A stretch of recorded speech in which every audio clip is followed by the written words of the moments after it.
Mm-hmm. You've played some of the league's better teams out there and really battled in all of them. To come in Mm-hmm. tonight with that energy on your home floor, lead from start to finish, just can you describe for us just how good of a feeling that is to start this game? Uh, I would say the message coming in was honestly, obviously they're a struggling team, but they're an NBA team. They got guys who can, still put the ball in the hole. But for us, we're looking at the bigger picture.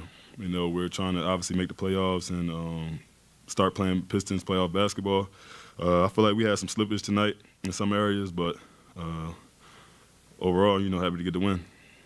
You told me at halftime you love playing with chippiness. You feel like Hmm. the team plays better. Absolutely, Tonight. Just absolutely, did you see how that affected the rest of your group? absolutely.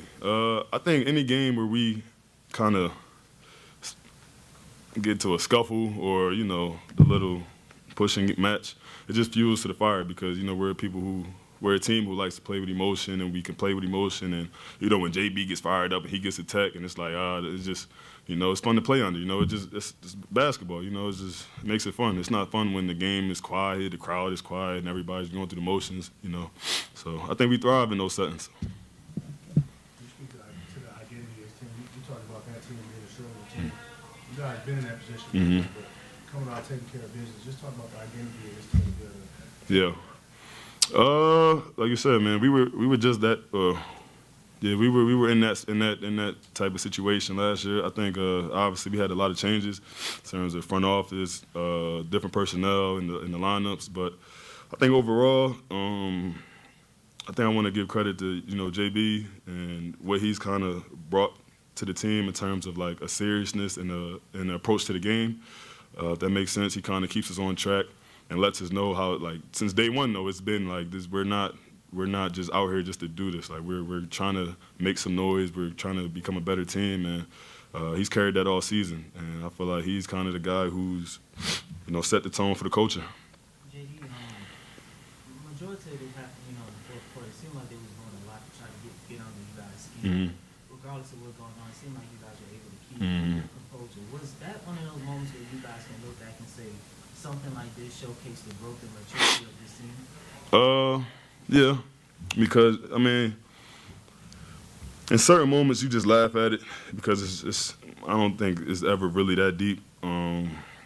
But it's everybody got pride, so you push him, you push me. Gets a little rowdy, but like I said before, like that kind of just turns us up. I mean, you seen it in the Nets game, you see it almost every game we play. It just adds fuel to the fire, and we don't shy away from it. We love it. So if that's the game plan from the other team, then let's bump. JD, you see on a nightly basis the just chemistry between you and Cade, Mhm. you score toss screens in the lane, lobs between you Mhm. two. Have you ever played with a guard who you have that much chemistry with? I ain't even had no assist to him today, man. Dang. Yeah, I usually get a couple assists to him, but nah, man. Honestly, he's a great player. Like he's a guy who he's easy to play with. I feel like you see the team thrive around him, not even just me. He gets guys good looks at the basket. I feel like I said, he's easy to play with. He's a guy, if you can get him open, he's going to make the right read every time. And I think I said it before, I feel like we're both high IQ players and we play well off each other. And if he throw it up, I'm going to go get it. Seems like throughout the season, K's gotten a better feel for your lob radius and that trust obviously has got a bit. I guess what's that process been like just from a fun perspective? It's no process. I told him, you throw it up, I'm going to go get it. I don't need you to make it perfect. I don't need you to think about it. Some of them but I told him, man, like I'm gonna go get it. You know what I mean? I feel like one time he said, he called me his tight end. He's a quarterback. He called me his tight end. So I'm gonna make sure I complete all his passes. Jalen, as the season goes on, there's only about 15, 16 games left. Just talking to your teammates and JB, how do they talk about the importance of continuing to improve as the season goes on and focusing on some of those details? Yeah. Season basketball is moving. That's where all our attention is at. Like I said, with tonight, like I said, obviously a struggling team, but that doesn't change our mentality. We're preparing for bigger and better things. Still trying to make a playoff push, and we got a lot of good games up ahead of us. So this is the time to really lock in. Obviously, we got guys who haven't been there, guys who have been there. So, you know, it's a lot of teaching going on at this point in the season, a lot of taking care of our bodies. So I think we're gearing up to kind of get ready to make a run.